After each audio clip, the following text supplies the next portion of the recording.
So hello students, आज Shamli ma'am और मैं एक मीटिंग कर रहे थे रिलेटेड टू योर क्वेरीज। सो आज हमने वीडियो का एजेंडा बहुत सिंपल रखा हुआ है, to take all the relevant queries for your NABARD examination. And हमने सोचा कि क्यों बाद में वीडियो बनाए देखें, डायरेक्ट आपको मीटिंग रूम में ले चलते हैं, डायरेक्टली आपकी मीटिंग रूम से क्वेरीज आंसर करते हैं। तो शामली मैम क्या क्या क्वेरीज है? हाँ मैम, क्वेरीज तो बहुत सारी हैं और मैंने एक चीज़ ऑब्जर्व करी है ना, इस बार जो क्वेरीज है वो प्रिपरेशन कैसे करें इससे रिलेटेड नहीं है, ये है कि हम एग्ज़ाम अटेम्प्ट कैसे करें। तो मतलब बहुत सारी क्वेरीज आ रखी हैं कि पहले कौन सा सेक्शन करें, टाइमिंग्स क्या होनी चाहिए, ऑर्डर ऑफ अटेम्प्ट क्या होना चाहिए। एक एक करके क्वेरी लेते हैं ताकि मैं इजीली आंसर कर सकूं। हाँ मैम, आप सही बोल रहे हो, एक एक करके एड्रेस करते हैं ताकि बच्चों को भी क्लैरिटी मिल जाए, है ना, हर एक क्वेरी के रिलेटेड। तो मैम सबसे पहले तो क्वेरी ये है कि बच्चे बोलते हैं कि हम लोग एग्ज़ाम सेंटर में गए तो फिर हमारे पास पेपर आया, सबसे पहले सेक्शन कौन सा अटेम्प्ट करें। देखो, उसके लिए मैं आपसे क्वेश्चन पूछती हूँ, नाबार्ड में सबसे ज़्यादा स्कोरिंग क्या है? मैम मेरे हिसाब से तो ESI और ARD है, क्योंकि दोनों ही 40-40 मार्क्स के हैं और दोनों ही मेरिट सेक्शन का पार्ट है। That is your answer. NABARD में जो सबसे ज़्यादा स्कोरिंग है, आप सबसे पहले उसे करो। ARD ESI जैसा कि मैम ने बता दिया, मेरिट सेक्शन है 40 मार्क्स के, आप पहले इनको करो, देन गो फॉर GA। एक बार आपका मेरिट सेक्शन हो जाए उसके बाद आप नॉन मेरिट सेक्शन को आराम से करो, है ना मैम? हाँ मैम, सही बोल रहे हो। और इसी से रिलेटेड बच्चों की जो दूसरी क्वेरी है कि ठीक है, पहले आपने बता दिया मेरिट सेक्शन करना है, इम्पॉर्टेंट है, तो टाइमिंग क्या होनी चाहिए कि हम मेरिट सेक्शन को कितना टाइम दें ताकि हमारे नॉन मेरिट सेक्शन के लिए भी अच्छा खासा टाइम बच जाए। टाइमिंग में मैं हो तो देखो, मेरिट सेक्शन में हमारे पास 100 क्वेश्चन है, राइट? तो इसके लिए आप half of the time, that is 120 minutes में से आप 60 मिनट या 1 आवर का टाइम रखो। क्योंकि मेरिट सेक्शन ऐसा है जहाँ पे आपको कुछ सॉल्व नहीं करना है, कैलकुलेशन नहीं करनी, you just read the question, either you know the answer और you don't know the answer. अगर आपको आंसर आता है तो आपको सेकंड्स लगेंगे आंसर करने में, नहीं आता है तो हाँ, आपने ये नहीं करना कि मेरे को आता नहीं है क्वेश्चन, आई स्टॉप देयर, मुझे डाउट है मैं यही करूँ, वहाँ दिक्कत हो जाती है। रेस्ट नहीं तो बहुत ईजी है कि एक आराम से बच्चा बैठ के 60 मिनट में 100 क्वेश्चन को बहुत कंफर्टेबली करेगा और बहुत अच्छे स्कोर के साथ करेगा। तो मतलब मैम मुझे ये समझ आ रहा है कि जो फर्स्ट 60 मिनट है वो मेरे पावर प्लेन है। अरे क्रिकेट, बिल्कुल, आप 60 मिनट को अपना पावर प्ले ले लो। हाँ, बट कुछ बच्चों का डाउट ये होता है कि मैं पहले इजी क्वेश्चन या जिनमें मुझे डाउट है उनको मैं पूरा तो छोड़ नहीं सकता, वहाँ पे मैं क्या करूँ? तो उन बच्चों के लिए मैं कहूँगी आप ऐसा करो, 45 एंड 15 का टाइम डिवीजन लेके चलो। 45 मिनट में आप जब पेपर पढ़ रहे हो, do solve the question that you are able to solve that. बाकी क्वेश्चन को आप मार्क कर लो फॉर रिव्यू, और बाद में जब आपके लास्ट 15 मिनट बचते हैं of the 1 hour that you have given to the merit section, उसमें आप अपने डाउट्स लो, उसमें आप अपने डाउट वाले क्वेश्चन को सॉल्व करो। ठीक है मैम, 1 घंटे में हमें मेरिट सेक्शन करना है। अब हमारे पास बचा है 1 घंटा, दैट इज 60 मिनट, और हमारे पास है 5 सब्जेक्ट। तो मैम ये पॉसिबल है, ये 5 सब्जेक्ट जिसमें कि क्वांट्स, रीजनिंग है, हमें कैलकुलेशन करनी है, पजल्स के इतने बड़े बड़े क्वेश्चंस हैं, ये पॉसिबल है इनको करना है विद इन 60 मिनट? देखो, 100 क्वेश्चन नॉन मेरिट के करना 60 मिनट पे तो इम्पॉसिबल है, बिल्कुल डूएबल नहीं है। मैम ये कैसे बात कर रहे हैं? मैं रीज़न बताती हूँ उसके पीछे। देखो, ऐसा है, आपको लाने ही नहीं मार्क्स। बात यह है कि आपने कभी भी नहीं देखा होगा कि किसी भी इंसान के या किसी के भी बच्चे के आपकी 60 मिनट में 100 क्वेश्चन अटेम्प्ट हो पाए हैं quant, reasoning, English, computer, decision making के। बट अगर थोड़ा सा फास्ट ईयर को एनालाइज करो, उसके ट्रेंड में आप देखोगे, अगर आप फुल कैलकुलेशन भी करते हो तो आउट ऑफ 100 आप टोटल लो पूरे नॉन मेरिट सेक्शन का, तो इट इज़ अराउंड 28-30 मार्क्स। आप बेस्ट ले लोगे, ठीक है, 35-40 मार्क्स। अब मेरे से ये पूछोगे कि 60 मिनट में क्या हम 40 क्वेश्चन कर सकते हैं? ऑफ कोर्स कर सकते हो, कोई क्वेश्चन ही नहीं है, तो बिल्कुल कर सकते हो। तो मुझे लगता है कि आपने उतना ही क्वेश्चन करने हैं जितने की ज़रूरत है। आप अपना टारगेट स्कोर लेके चलो कि मुझे, ठीक है, 35-40-45 क्वेश्चन करने हैं इन 60 मिनट, और वो आपसे नहीं ईजिली हो जाएंगे।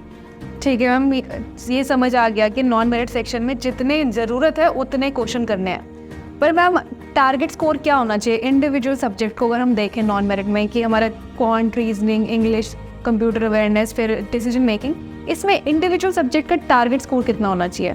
देखो, इंडिविजुअल स्कोर का टारगेट अभी के लिए बताना कि 2023 के लिए प्रिडिक्ट कर दो, ये तो बहुत इम्पॉसिबल है, क्योंकि वो डिफ़िकल्टी लेवल पे मैटर करता है कि कितना आपका जाएगा सेम स्कोर और कितना है फिर आपकी कट ऑफ जाएगी। बट हाँ, पास्ट ईयर्स को इसमें बहुत हेल्प मिलेगी कि आप कुछ ईयर का एनालिसिस करोगे तो यू विल सी ज़्यादातर सब्जेक्ट्स में, सेक्शंस में कट ऑफ जो है आपकी 25 to 50 मार्क्स तक जा रही है। 50 मार्क्स में मैं और तो ज़्यादा बोल रही हूँ, 14% तक जा रही है, 25 to 40%, राइट? तो इसके अकॉर्डिंग आपने ये करना है कि जो आपके कंप्यूटर, क्वांट और रीजनिंग है, यहाँ आपकी कट ऑफ रहती है 5 मार्क्स 6 मार्क्स, इससे ज़्यादा नहीं जाती है। तो आप अपना टारगेट रखो कि आप 6 to 8 इसमें क्वेश्चन अच्छे से सही अटेम्प्ट कर पा रहे हो।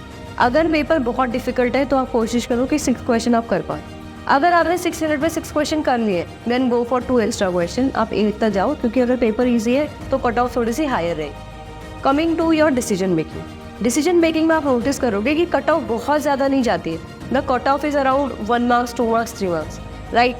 और कट ऑफ इस साल भी उतनी ही रहेगी, बहुत ज़्यादा जाने वाली नहीं है। बट आप अपना येस टारगेट रखो कि आपका टारगेट हो 4 या 5 मार्क्स का, एंड टारगेट आपका हमेशा हायर होना चाहिए, क्योंकि we always underachieve what we decide.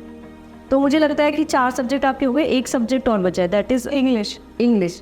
So English थोड़ा सा ट्रिकी केस है देखो, क्योंकि इंग्लिश में हमेशा ही कट ऑफ क्वांट और रीजनिंग या बाकी सब्जेक्ट से बहुत ज़्यादा जाती है, बहुत ज़्यादा। जैसे आई टेल यू कि इन 2022 इट वॉज अराउंड 12.5, राइट। तो यहाँ आपका इंग्लिश के लिए स्पेसिफिकली फॉर इंग्लिश आपका स्कोर रहेगा, आप 50% से ऊपर टारगेट करो। You target around out of 30 15 to 18 marks. अगर आप अगेन स्टिपुलेटेड टाइम में 15 क्वेश्चन कर पा रहे हो then go for 2 more extra question, otherwise 15 will be the safe score I would say. तो मुझे लगता है कि सबका हमें आइडिया हो ही गया है कि कितना कितना स्कोर लेके आना है। हाँ मैम, ये तो है, बट अब बच्चे इस पे एक क्वेरी और पूछ लेते हैं कि हम कैसे सेक्शन, मतलब कौन सा सब्जेक्ट नॉन मेरिट का पहले पिक करेंगे, रैंडमली पिक करें या फिर कोई स्पेसिफिक पैटर्न फॉलो करें। तो इससे रिलेटेड कुछ। मैम वैसे ये क्वेश्चन मुझे आंसर नहीं करना चाहिए, क्योंकि ये पर्सन टू पर्सन वेरी करता है। नॉन मेरिट सेक्शन में आपने बिल्कुल टॉप स्कोर तो लाना नहीं है, आपने कट ऑफ क्लियर करनी है। तो जिस सब्जेक्ट में आप सबसे ज़्यादा कंफर्टेबल हो आप पहले उसको करें। अगर आप मेरे से पूछो what would be my approach, तो आई वुड से कि first I will go for computer, decision making and your English, क्योंकि ये थ्योरेटिकल सब्जेक्ट है। एक बार मैं इनको कंफर्टेबली सॉल्व करूँगी then I will go for quantum reasoning. तो आइडियली आप ये प्लान लेके चल सकते हो कि 30 मिनट में आप कर रहे हो English, decision making and computer, इन तीनों को आपने एक बार कर लिया, then keep rest 30 minute for reasoning and quants. उसके लिए आप 15 मिनट रीजनिंग और 15 मिनट क्वांट्स को दो। टारगेट स्कोर मैंने आपको बता दिया है, तो उसके अकॉर्डिंग आप बहुत कंफर्टेबली पेपर सॉल्व कर लोगे। अगर आपके पास टाइम बच रहा है देन गो एक बार मेरिट सेक्शन को दोबारा चेक कर लो कि सारे कर लिए कि नहीं, रिव्यू के लिए अगर कोई क्वेश्चन छूट गया है, राइट। हाँ मैम, बात तो सही बोली आपने मैम। पर एक और चीज़ जो मुझे पूछनी है और बच्चों को भी पूछनी है आपसे, कि आपने जो स्ट्रैटेजी बताई वो तो बहुत सही लग रही है, बहुत सॉलिड लग रही है, बट इसको इम्प्लीमेंट कैसे करना है, how to practise the strategy. Ma'am I hope ये आपका लास्ट क्वेश्चन होगा। हाँ मैम प्लीज़, लास्ट क्वेश्चन है, बस जस्ट आंसर दिस। ओके। तो देखो मैं ये कहूँगी कि अगर आपने इस चीज़ को एप्लीकेशन देखनी है कि मैं कैसे करूँ इसको, तो बेस्ट है आप फुल लेंथ वॉक के लिए जाओ, जहाँ you get 200 question in 120 minute, उनको आप सॉल्व करो। इस स्ट्रैटेजी को देखो if it works for you और नॉट। ऑल दो देखो कोई ऐसी स्ट्रैटेजी नहीं होती है that is fit for all, थोड़ा बहुत चेंज आता है, बट येस अगर आपके पास कोई अपनी स्ट्रैटेजी है तो उसको ट्राई करके देखो। अभी बेस्ट टाइम में वॉक दोगे, आपको कंप्लीट आइडिया मिल जाएगा अपनी वीकनेस का भी, and also if this approach works for you और नॉट। ओके सो गाइज, एक तो मैम ने बहुत अच्छे से आपकी पूरे डाउट्स को अच्छे से क्लैरिफाई कर दिया है कि क्या स्ट्रैटेजी है, वो भी बता दिया है। Now students, see if you like this strategy और if you have your own strategy, I would say कि फॉलो करो आपको जो सूटेबल लगता है अपने लिए। एंड अगर आपको स्ट्रैटेजी पसंद आई है और अगर आपको अपनी स्ट्रैटेजी के अकॉर्डिंग एग्जाम अटेम्प्ट करना है, that's well and good, and you are ready for exam, do comment us, do let us know कि that you are ready for exam, and I am again repeating it, comment down that I am ready for the examination. So that was all for our side. I hope you have enjoyed the video. Thank you. Bye-bye. और आपको अगर और queries है और question है तो don't forget to write that also in comment section कि क्यों आप नाबार्ड रेडी नहीं है। तो otherwise we be waiting for are you NABARD ready or not. Okay.